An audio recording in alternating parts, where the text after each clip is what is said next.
to actually heal it. And I think that's a beautiful, beautiful thing. And now you're knowing how that can happen.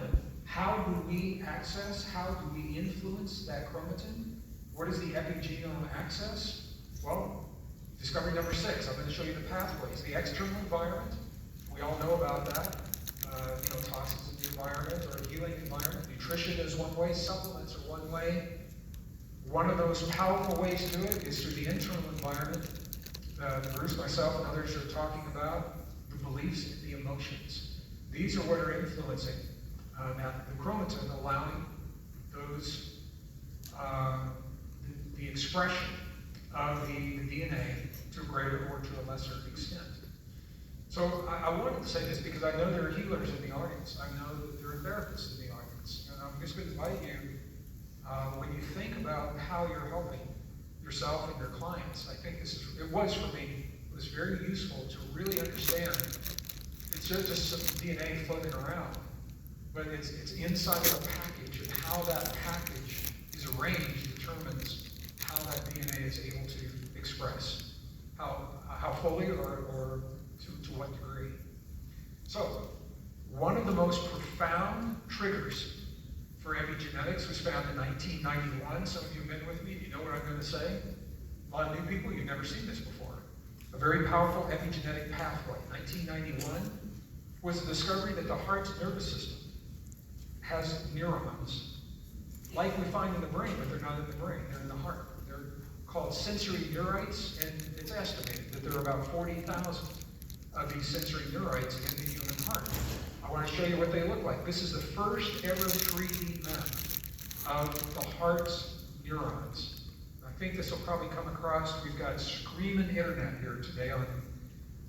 We're doing really well on the internet. So this is a 3D map of a living human heart, and every place you see the yellow right there, this is those 40,000 sensory neurites. And look, they also go down along the edge and around the valves. Those neurons determine how the heart is pumping blood or receiving the blood, and we control those neurons through our thoughts, feelings, emotions, and beliefs, consciously, sometimes subconsciously. This is where trauma, anxiety, panic attacks, this is where these things come from. I'm not saying you're doing it on purpose. I'm saying if you have subconscious beliefs that are based on these old ideas, that it will actually influence. This will make you lightheaded sometimes when you have anxiety or when you have panic. So, these neurons, what makes them so unique is that they learn independently from your cranial brain. They think, they feel, they remember independently, and they access information independently. Now, in longer programs, I've got entire courses where we spend time to access these and do all kinds of, there's so many things you can do with them. Today, what I'd like to do, discovery number 7, is the foundation of that access. I wanted you to have something solid, meaningful, applicable when you leave this time that we share together today. And if I never see you again, I hope I see you. And if for some reason I never see you again, I want you to have something very real that you can apply today. And that's what this discovery number 7 is all about. So now that we know we've got neurons in the heart, neurons in the brain, 2 separate organs, but look at this. There is a way to harmonize these 2 organs into a single potent system. It's called coherence. So you are establishing an energetic coherence between the heart and the brain, and it's not random. When it's optimized, it's a very specific frequency, 0.1 hertz, 0.1 hertz. You can measure this with technology. I'll talk to you about that in just a moment. As a geologist, I find this fascinating because one of my questions is why 0.1 hertz? Why would that frequency, why not 7.8 hertz? That's the fundamental frequency of human resonance. Or, why not some other frequency? Well, the answer is very, very cool. You're looking at the cross-section. This is schematic of our planet in the magnetic field in cross-section. So this is an artist's rendering. I want to show you what it really looks like. This is a NASA image I'm going to show you right there. This is a NASA image. Earth is the little black dot in the middle. And everything that you're seeing around the Earth is the magnetic fields, because there are multiple components to the single magnetic field. The sun is to the left of the screen, and the energy from the sun, that solar wind, is pushing against the magnetic fields, flattening them on the left. You can see that it's deforming. And those magnetic fields are protecting us. But you can also see those little threads. Each of those looks like a little thread. That is one component of the magnetic field from our planet. Right? The reason this is important is because Earth's magnetic field is what are called field line resonance frequencies. I don't want to get really technical. I just want to show you this graph. Look at this graph. The magnetic field line resonance frequencies start on the left at 0. And that first spike where I put the red arrow, that's important. Because the next, if you look at the X graph, you see 0, 0.2, 0.4, 0.6. It's going by 2s. But that peak hasn't reached 0.2. Guess where it is? And I'll make that guess very easy. It's right there at 0.1 hertz. And if there's a part of you that says, wow, 0.1, that sounds familiar. Where did I just see that? Well, here's where you saw it. It's exactly the frequency that is optimum between your heart and your brain.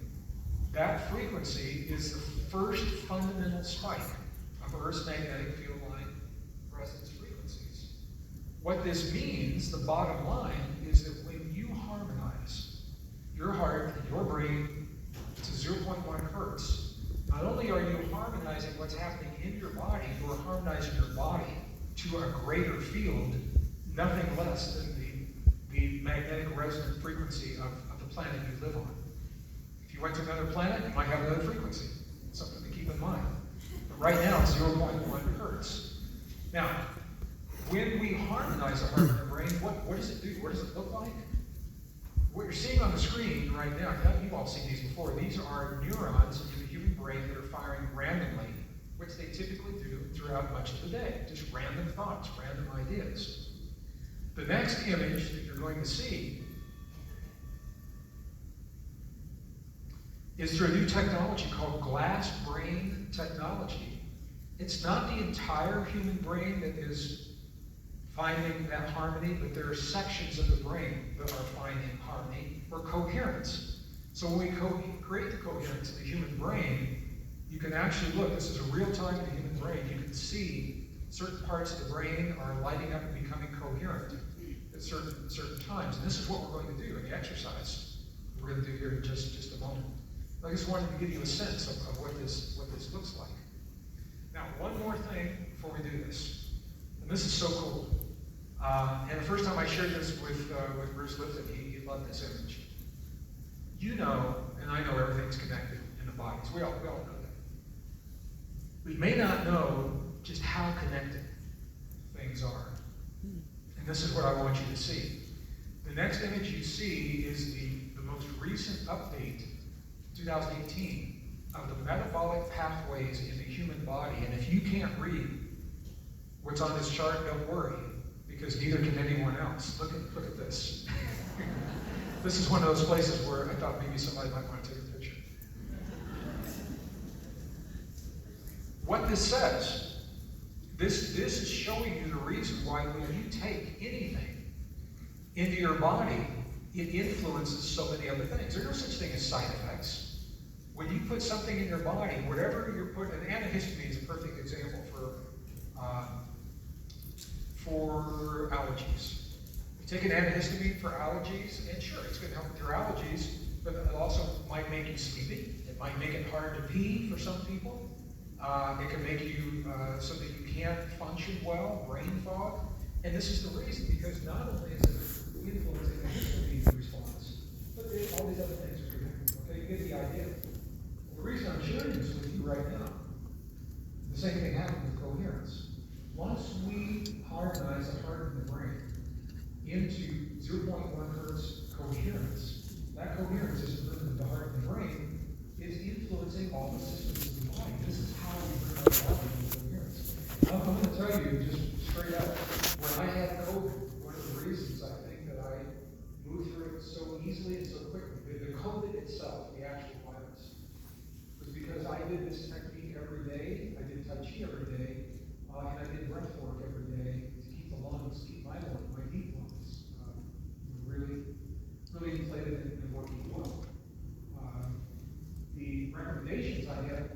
flat in bed. And in my experience, that's where you get in trouble. Blood pools, you begin to clot, respiration, all kinds of things. So movement, not every moment of the day, but 3 times a day I would make myself get up and do these things. So I'm saying that because I want you to know that I use these things in my life because they work. All right? So when we create that heart-brain coherence, we are creating coherence throughout our body, throughout our system. Why would you want to do that? Well, I just gave you one of the reasons. Passively, what we're going to do together, if you do nothing else, you're going to increase the resilience that you have to change in your body because you're influencing your heart rate variability. The more HRV, the more resilience you have to change, just from doing what we're going to do. It is a code to awaken stem cells. And I know other speakers are going to be speaking about new kinds of stem cells at the conference. I want you to think back to this, because coherence is one of the ways to access those stem cells. Super stress relief, man, who doesn't want that? Super immune response, who doesn't want that? Super longevity, well, you can't just live long. You've got to have good immunity, you've got to have stress release, you've got to have good stem cells, and you have to have good resilience. So it all leads to longevity. These are passive benefits just from doing the technique. Now, there are active benefits. Once you create that coherence, you open the door to super intuition, super communication, super access to the subconscious without hypnosis, super learning, super cognition, super memory, and over 1,300 positive biochemical reactions. So if some of you come to other programs, this is what we do. This is a keynote, so we can't do all these in a keynote. But in multi-day programs, these are the kinds of things that we have the opportunity to access. Discovery number 8, the last thing, let's do this. Are you okay if we do this? You guys up for this? Yes.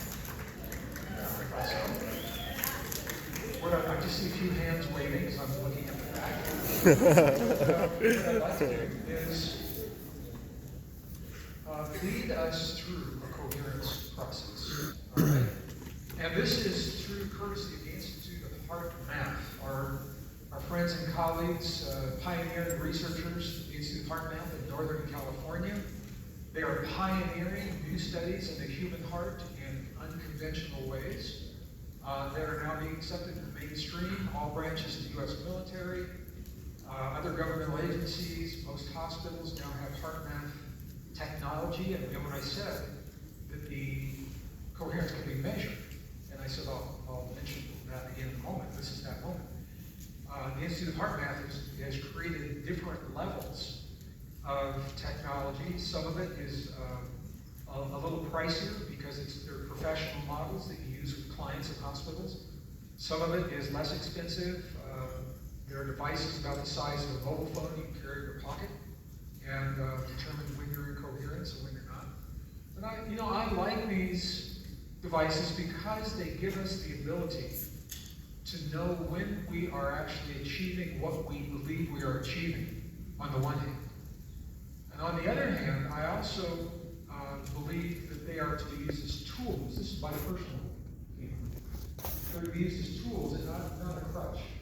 It's not like we have to have them every time, but they give us a sense for when we're feeling the right kinds of feelings, and we're breathing in the right ways to optimize this coherence in our body. So check out the Heart Math folks, and I believe the awesome bookstore that came from Nashville, Tennessee, just outside of Nashville, is at the event. Jerry, your brother, is running that bookstore. Please give him my best if you see him. And I believe he brought some of these technologies. He can talk to you about the Heart Math technology as well. Go check them out, heartmath.org. www.heartmath.org. It doesn't cost anything to check this stuff out. All right, so what I'd like to do is apply these technologies, our soft technology, create coherence in our bodies so that everyone, when you leave the room, you are younger, your longevity enzymes are related, you've got a stronger immune response. I'd like to have that for myself as well. Greater resilience to the changes in life, all of that. And I'd like to share that with you right now. It's very easy. So I'm going to invite you to put down all your pencils, papers, iPads, mobile phones, all of that. You're not going to need it for this.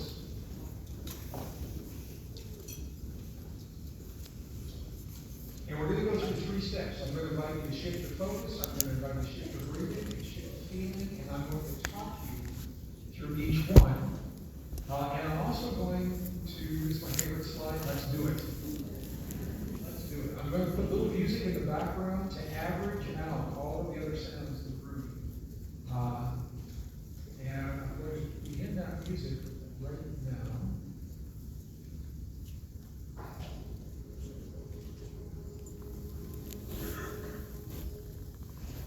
All right. You should be able to hear that sound in the room. Thank you to our text for making that possible. So we've covered a lot of ground. We've talked about a lot of things. That brings us to this moment where we can apply. We're learning, build a new part of the human story, a new human story. What we invite you to do is, if you haven't already, is close your eyes, allow your awareness to move from your thinking mind into your feeling heart. And I'm going to do the same thing right here. And if it helps to touch your heart, the center of your chest, in a way that's comfortable for you, I'm going to invite you to do that right now. Just gently touch the center of your chest, and your awareness will automatically go to the place where your body feels that sensation. I'm doing the same thing right here.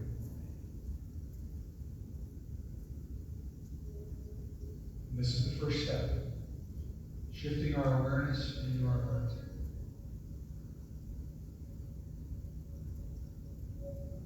The second step, I'm going to invite you to slow your breathing. Just a little bit slower than you would typically breathe. And the key here is you want to exhale for a period of time that is longer than the inhale. This is a very, very powerful signal to your nervous system. It signals a state of relaxation. Let's do this together. We're going to inhale for a count of 5 and release to a count of 8, or whatever is comfortable for you. All right, first breath, begin, inhale.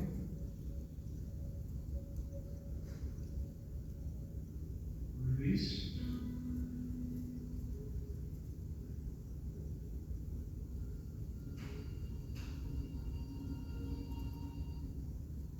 Inhale.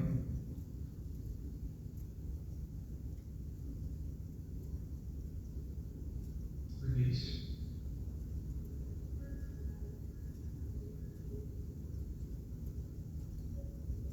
Inhale.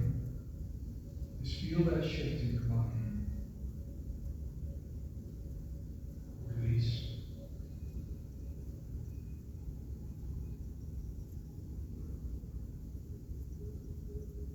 One more time, inhale.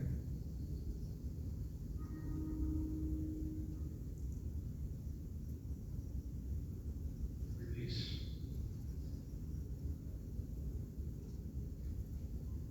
And to the best of your ability, I'm going to invite you to continue breathing just about that pace. And the third step is where we create the coherence between the heart and the brain through our feeling. I'm going to invite you to feel, to the best of your ability, a feeling of gratitude for anything or anyone. Or any positive feeling. It can be appreciation, it can be care, compassion. Gratitude typically works for everyone all the time, so I'm going to invite you just to make it easy. Let's feel gratitude. I'm going to do the same. To the best of your ability, feel the gratitude in your heart as you focus in your heart and breathe into your heart. Let's do this together again.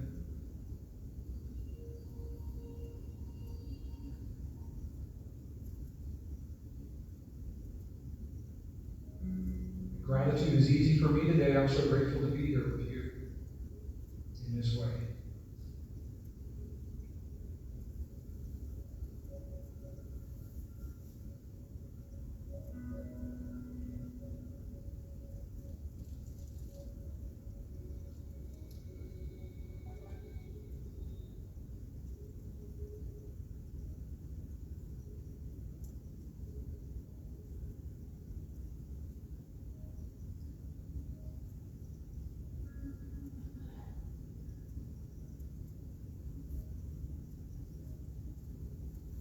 best of your ability, hold that feeling in your heart.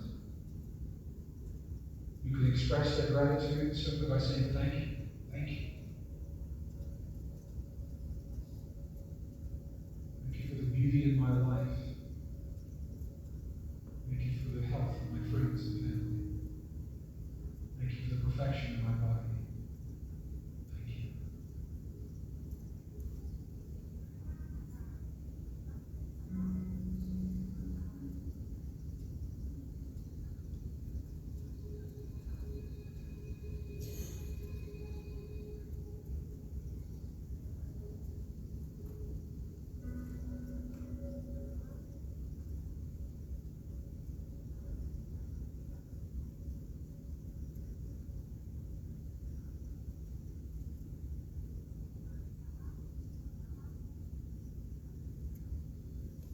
With one more breath, I invite you to begin gently bring your focus back to the present. And begin to open your eyes, become present in the room where we find ourselves.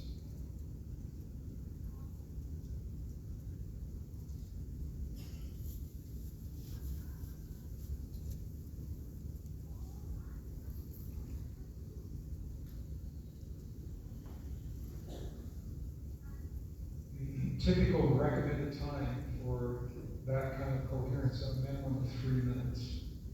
If you did longer than 3 minutes, we were just a little bit longer than 3 minutes. And I hope you could feel that shift in your body. If this is new to you, it's like any practice, the more you do it, the easier it becomes.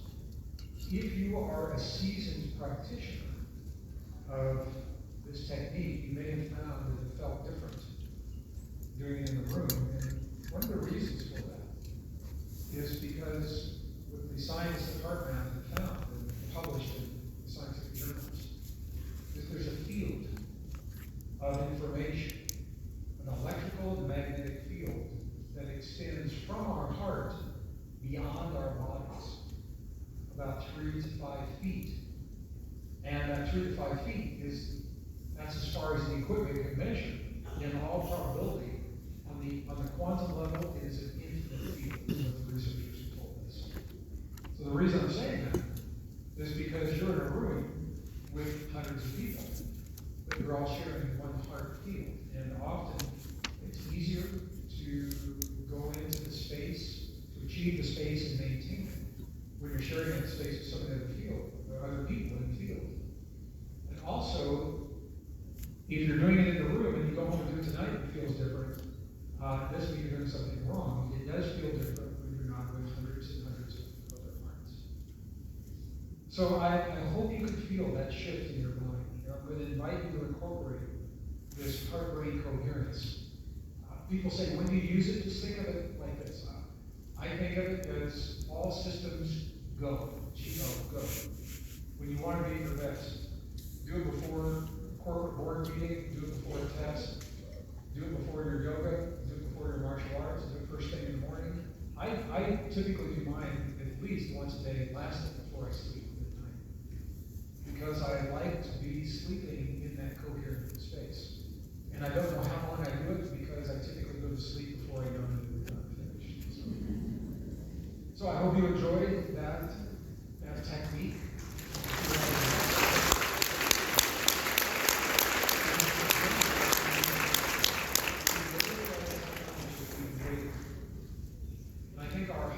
Form of mastery that we're all asking ourselves to achieve is to awaken our own powers of self-regulation and the deep truth of our story. We are not what we've been told. We're so much more than we've been led to believe. And now our story is up for us in politics, in society. It's impacting the way we live each moment, every day of our lives, all based upon our story. So as we awaken our own power, as you awaken your own inner technology. I'm not saying that the transhuman agenda will go away, but here's the thing. It's based on the belief that we need it. It's based on the belief that we are less than machines can be. And as we awaken this extraordinary potential within us, and we find that we are a scalable technology, You know, you have a computer chip, it's fast, no doubt a computer chip is fast. But a computer chip will always be limited by the elements that the chip is made of and the properties of that element. When it comes to human cells, human brains, human tissue, human neurons, we are stable. We do not yet know how far. We don't know how high of the frequencies that the human brain can sustain. We used to think it was 40 cycles per second, 40 hertz. Tibetan monks began meditating to show us it could be 80 cycles per second. Then they went to 100. New brain states had to be created. The gamma brain state, the hypergamma brain state, now 200 cycles per second. And now we're blowing right past that. We have yet to find the extent of our potential. And my invitation is for us not to turn away from the technology, but before we give ourselves away to the tech, let's know what we're giving away. Let's find out who we are. And as we embrace the deep truth of what we discover, I think that the technology and the transhumanism will become less attractive to us. I'm not saying we'll use it. I don't think we're going to feel the need, we're not going to feel the urgency. And this is how we break Darwin's spell. This is how we break the spell that is so deeply embedded into our subconscious that it shows up in our most intimate relationships in the way that we solve problems on the other side of the planet. So this is what I wanted to say to you today. Thank you. I was invited to speak for 2 hours. I think we're right about that 2-hour mark. I hope you've enjoyed the time together as much as I enjoyed this. Thank you.